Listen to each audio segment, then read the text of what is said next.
ja kuigi ma juba näitasin, et mul on kannad õues, siis tegelikult on mul ka siuksed väiksed, kes on alles ärkamas, on alles toas. Siin on päris mitmed siuksed pisikesed beebitriibikud, kus on näha juba, et väiksed triibud on moodustumas. Mul on siin erinevaid variante. Nii, vaatame, mis siin poti sees toimub. Juured juba paistavad. See on hea. See on nüüd roosa tiiger. See peaks olema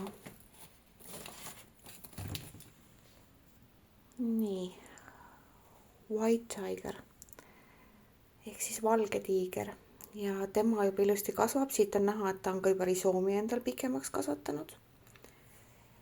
Aga neid ma nüüd õue enne varem ei vii, kui nad on juba natuke suuremad, sellepärast et nendel ei ole piisavalt lehti, et kaitsta ennast õues oleva vihma eest.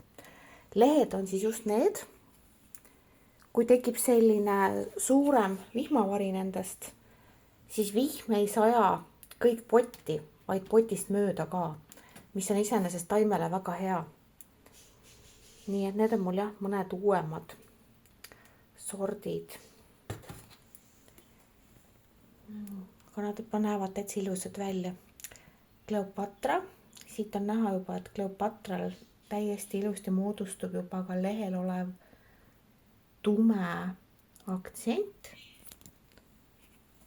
Ja tema on mul nüüd ka üks uuemaid. Tema on Pink Sunburst ja siin on tal ka uuem leht.